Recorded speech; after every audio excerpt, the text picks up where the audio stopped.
D K Shivakumar ಅವರು ಹಿಂದೂಗಳ ಸತ್ತು ಅಲ್ಲ ಅಂದ ತಕ್ಷಣವೇ ಅದು ಹಿಂದೂಗಳ ಸತ್ತು ಆಗಿಲ್ಲ ಅಂತ ಅನ್ಕೋಬಾರ್ದು ಯಾರೂ. ಅವರು ಜಾತ್ಯತೀತವಾದ ಮನೋಭಾವನೆ ಅವರಲ್ಲಿ ಇರ್ಬೋದು, ನಾವು ಇಲ್ಲ ಅಂತ ಹೇಳೋದಿಲ್ಲ. ಆದರೆ ಯಾವತ್ತಾರು ಒಬ್ಬ ಮುಸ್ಲಿಮ್ಸು ಚಾಮುಂಡಿ ಬೆಟ್ಟಕ್ಕೆ ಹೋಗಿರೋದನ್ನು ಇತಿಹಾಸದಲ್ಲಿ ನೋಡಿದ್ದೀರಾ?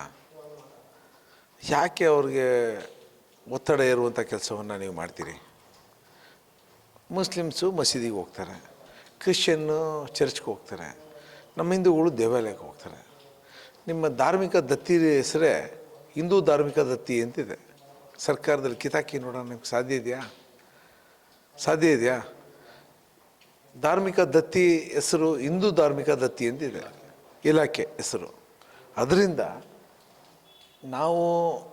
ನೀವು ಯಾರನ್ನ ಓಲೈಸೋಕ್ಕೋಸ್ಕರ ಈ ರೀತಿಯಾದಂಥ ವಿಚಾರಗಳನ್ನ ಹೇಳ್ತಾ ಇದ್ದೀರಿ. ಕಬ್ಬಾಳಮ್ಮ ಅಂತ ಒಂದು ದೇವಸ್ಥಾನ ಇದೆ ಕನಕಪುರದಲ್ಲಿ. ಯಾವನ ಒಬ್ಬ ಮುಸ್ಲಿಮ್ಸ್ ಅವನು ಕಬ್ಬಾಳಮ್ಮಗೆ ಬಂದಿರೋದು ನೋಡಿದ್ದೀರಾ? ಡಿ ಕೆ ಶಿವಕುಮಾರ್ ಅವರೇ, ಯಾಕೆ ಈ ಥರ ಓಲೈಕೆ ಮಾಡುವಂಥದ್ದನ್ನ ನಿಲ್ಲಿಸಿ. ಈಗಲೇ ಆದರೂ ನಿಮ್ಮನ್ನೇನು ಕೇಳಲಿಲ್ಲ. ಅವ್ರು ಇವತ್ತು ಉದ್ಘಾಟನೆ ಮಾಡಲಿಕ್ಕೆ ನೀವು ಯಾರನ್ನ ಆಯ್ಕೆ ಮಾಡಬೇಕಾಯ್ತು? ಈ ರೀತಿ ಒತ್ತಡ ಏರಿ ಮಾಡುವಂಥದ್ದು ಯಾಕೆ? ಎಲ್ಲ ಒಂದು ಕಡೆ ಓಲೈಕೆ ರಾಜಕಾರಣ, ಓಲೈಕೆನೇ ಇದೆಲ್ಲ. ಸಾಕಷ್ಟು ಜನ ಒಂದು ಸಮುದಾಯವನ್ನು ಓಲೈಕೆ ಮಾಡಲಿಕ್ಕೋಸ್ಕರ ಈ ರೀತಿಯಾದಂಥ ಕ್ರಮಗಳನ್ನ ನೀವು ತಗೋತಿದ್ದೀರಿ. ಯಾವುದೇ ಕಾರಣಕ್ಕೂ ಇದು ನಾವು ಖಂಡಿಸ್ತೀವಿ. ನಿಮ್ಮ ಹೇಳಿಕೆ ವಾಪಸ್ ತಗೋಬೇಕು. ಯಾಕಂದರೆ ಇದು ಹಿಂದೂಗಳ ದೇವಾಲಯ ಅಲ್ಲ ಅಂತಂದರೆ ಇನ್ಯಾವ ದೇವಾಲಯ ಆಗ್ತದೆ? ಜಾತ್ಯತೀತವಾದಂಥ ದೇಶ ನಮ್ಮದು, ಇಲ್ಲ ಅಂತಲ್ಲ. ಹಂಗಂತಂದ್ಬಿಟ್ಟು ಮಸೀದಿಗೆ ಹೋಗೋದು ನಿಲ್ಲಿಸ್ತಾರ? ಶುಕ್ರವಾರ ಮಸೀದಿಗೆ ಹೋಗೋದು ನಿಲ್ಲಿಸ್ತಾರ? ಹಿಂದೂ ದೇವಾಲಯಕ್ಕೆ ಅದಕ್ಕಾದ್ರು ಒಂದಕ್ಕೆ ಬರ್ತಾರ? ನೀವು ಅವ್ರು ಬರಲಿಲ್ಲ ಅಂದರೆ ಅವರ ಧಾರ್ಮಿಕ ವಿಚಾರಗಳಿಗೆ ನೀವು ಅಡ್ಡಿ ಮಾಡ್ದಂಗಲ್ವಾ? ನೀವು ಯಾಕೆ ಅಷ್ಟು ಬಲವಂತವಾಗಿ ಅವ್ರನ್ನ ಒತ್ತಡಕ್ಕೆ ಏರುವಂಥ ಕೆಲಸ ನೀವು ಯಾಕೆ ಮಾಡ್ತೀರಿ? ನಮಗೆ ಅನ್ನಿಸ್ತದೆ ಇದು ಯಾವುದೋ ಒಂದು ಒತ್ತಡಕ್ಕೆ ಮನೆದು. ನೆನ್ನೆ ನೀವು ವಿಧಾನಸಭೆಯಲ್ಲಿ ಏನು ಹೇಳಿದ್ರಿ? RSS ಗೀತೆಯನ್ನು ಹೇಳಿದ್ರಿ. ನಮಸ್ತೆ ಸದಾ ವಸ್ತಲೇ ಮಾತೃಭೂಮಿ ಅಂತ ಹೇಳಿದ್ರಲ್ಲ. ನಿಮ್ಮನ್ನ ಯಾರೋ ಹೇಳಿ ಅಂತ ಹೇಳಿದ್ರಾ? ಈ ರಾಷ್ಟ್ರದಲ್ಲಿ ಯಾರು ಬೇಕಾದರೂ ಹಿಂದುತ್ವ ಇರ್ತಕ್ಕಂಥ ಒಬ್ಬ ವ್ಯಕ್ತಿ ಅದನ್ನು ಆಡಿದ್ರೆ ನಾವು ಸ್ವಾಗತವನ್ನು ಬಯಸ್ತೀವಿ. ಅದಾದಮೇಲೆ ನಾವು ಆಡಿರೋದೇ ತಪ್ಪು ಅಂತಕ್ಕಂಥದ್ದನ್ನು ಸಹ ನೀವು ಹೇಳಿರ್ತಕ್ಕಂಥ ವಿಚಾರ ನೋಡಿದ್ರೆ ನಿಮ್ಮನ್ನ ಯಾರು ಫೋರ್ಸ್ ಮಾಡಿದ್ರಾ? ಯಾರೂ ಫೋರ್ಸ್ ಮಾಡಲಿಲ್ಲ.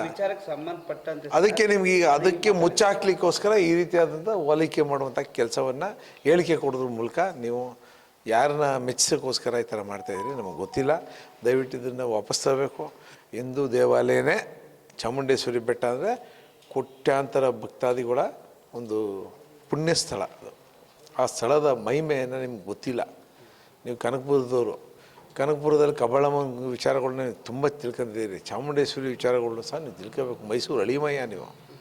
ಚಾಮುಂಡೇಶ್ವರಿ ಬೆಟ್ಟ ನಿಜಕ್ಕೂ ಸಹ ಹಿಂದೂಗಳು ಒಂದು ಪವಿತ್ರವಾದಂಥ ಒಂದು ಸ್ಥಳ. ಆ ತಾಯಿಯ ಮಹಿಮೆ ಎಲ್ಲ ಜಗತ್ತಿಗೆ ಗೊತ್ತಿದೆ. ಚಾಮುಂಡೇಶ್ವರಿ ವಿಶ್ವವಿಖ್ಯಾತ. ದಸರಾ ನಡೆಯೋ ಸಂದರ್ಭದಲ್ಲಿ ಪ್ರಪಂಚದ ಮೂಲೆಗಳಿಂದ ಬರ್ತಾರೆ. ಅಲ್ಲಿ ಅಷ್ಟು ಪಾವಿತ್ರತೆ ಇರತಕ್ಕಂಥ ದೇವಾಲಯ ಬಗೆಗಳಲ್ಲಿ ಈಗ ಒಂದೊಂದಾಗಿ ಹೇಳ್ತಾ ಇದ್ದೀರಿ. ಧರ್ಮಸ್ಥಳದ್ದಾಯಿತು, ಈ ಥರ ಎಲ್ಲ ದೇವಾಲಯ ಮೇಲೆ ಮುಗಿಬಿರುವಂಥ ಕೆಲಸ. ಅದನ್ನು ಏನು ಬೇಡ ಅನ್ನೋದಿಲ್ಲ. ಅದು ಹಿಂದೂಗಳ ದೇವಾಲಯ. ನೀವೆಲ್ಲರಿಗೂ ಸ್ವಾಗತ ಒಂದು ಬಯಸ್ತೀವಿ. ಡಿ ಕೆ ಶಿವಕುಮಾರ್ ಬರ್ಬೋದು, ಸಿದ್ದರಾಮಯ್ಯನವರು ಬರ್ಬೋದು, ಎಲ್ಲ ಮಂತ್ರಿಗಳು ಬರಲಿ. ಅವ್ರಿಗೇನು ಭಕ್ತಿ ಇದ್ದರೆ ಮುಸ್ಲಿಮ್ಸ್ ಅವರು ಸಹ ಬಂದು ಹೋಗಲಿ, ನಾವೇನು ಬೇಡ ಅಂತ ಹೇಳೋದಿಲ್ಲ.